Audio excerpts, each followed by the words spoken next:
എന്താ ഇടിവെട്ടേറ്റതുപോലെ ഇരിക്കണത്? അത് അത് എന്തോ പറ്റി. ഓർമ്മ വരുന്നില്ല.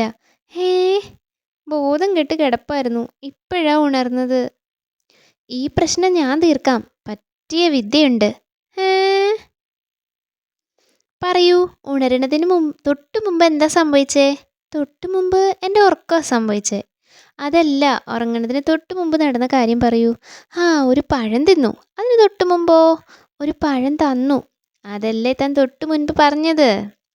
പഴം തിന്നു എന്നാ നേരത്തെ പറഞ്ഞത്. ഇപ്പോൾ പറഞ്ഞത് തന്നൂന്ന്. ഒരു ചെന്നായേ പഴം തന്നത്. ഗുഡ്. അതിന് തൊട്ട് മുമ്പ് എന്ത് സംഭവിച്ചു? ഓർമ്മ വന്നു. ആ ചെന്നായ പഴം വേണോന്ന് ചോദിച്ചു.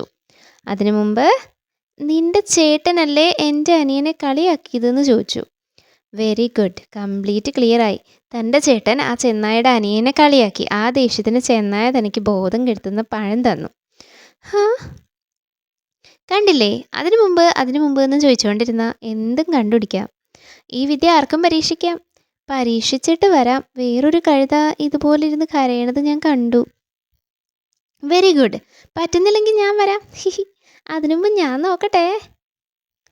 ഷേരു പോയിട്ട് കുറേ നേരം ആയല്ലോ. അതേ വരണു. എന്തായി? അതിനു മുമ്പ് വിദ്യ ഫലിച്ചോ? സങ്കടത്തിൻ്റെ കാരണം കിട്ടിയോ? ഇല്ല, ഞാൻ അതിനു മുമ്പ് എന്ന് പലതവണ ചോദിച്ച് എവിടെ നിർത്തണമെന്ന് കൺഫ്യൂഷനായി. അവസാനം പണ്ട് പുള്ളിയുടെ അപ്പൂപ്പൻ്റെ അപ്പൂപ്പൻ ഈ കാട്ടി വന്ന സംഭവം വരെയായി.